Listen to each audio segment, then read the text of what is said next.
Review time, partner. And this is a very important video considering all of the distractions going on right now. This right here is like laser vision right on the agenda. We are right on top of it in this video. Right now, if you take a glance around, you see all these little stupid gun control debates. Oh, there was a knife used. They're not focused on the knife. Forget the knife.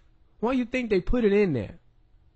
Or they talking about mental health. We have to do something to prevent mental health. The mass murder pills. Same old stuff. But the mental health and the gun control works hand in hand. This is exactly the way they wanted it. You get the accumulation of the fake shootings with the so-called crazy person.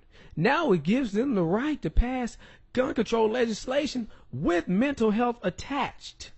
So what they do with the mental health attached is they can say, well, anybody who we deem mentally ill should not own guns. Just like in this video, link in the description box, victim wants database to prevent conspiracy theorists from owning guns. But don't just think, oh, it's conspiracy theorists. It could be anybody they deem crazy or anybody they don't like. And I'm going to show you that. Why you think they had Richard Martinez with his fake script reading behind come out? It wasn't because they just like hearing his voice. No. It's because just like what Eric Holder said, we want to brainwash people into thinking about guns differently. I've also asked the school board to make a part of every day some kind of anti-violence, anti-gun message. Every day, every school, at every level. One thing that I think is clear with young people and with adults as well is that we just have to be repetitive about this. It's not enough to simply have a catchy ad on a Monday and then only do it every Monday. We need to do this every day of the week and just really brainwash people into thinking about guns in a vastly different way. And that's exactly what they did with some people who just believe everything they see on TV. But not only that, but was to give them the excuse to go ahead with the bill, because it's not them doing it on their own, you see. It's they're responding to what the people want. Pay attention to this video, because it's going to be very revealing on what this agenda is. And they've been waiting to do this for a long time, but they needed the accumulation of the fake shootings to do it. In California, 2 state assembly members and a state senator are pushing legislation that would give relatives, friends, and, quote, intimate partners the same power that therapists have to alert the police when someone, potentially the next Elliot Rodger, poses a threat to himself or to someone else. Police could then investigate.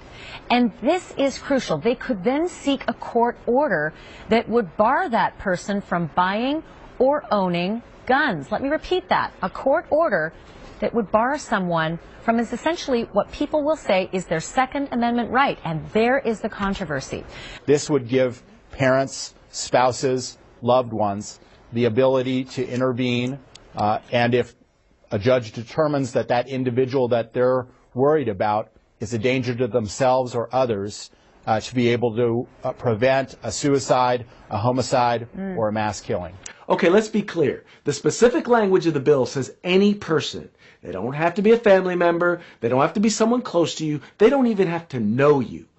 Anybody can request a gun violence restraining order against you, and you lose your Second Amendment rights.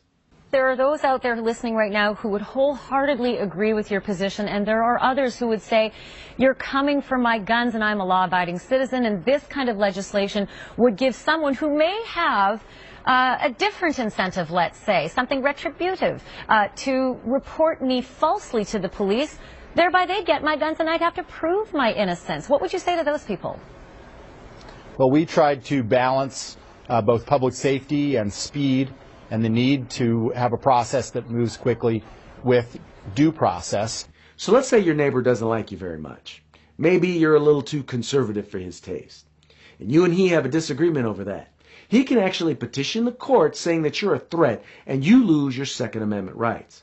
Actually, in this case, you lose both your First and your Second Amendment rights. Don't think so? Read the bill.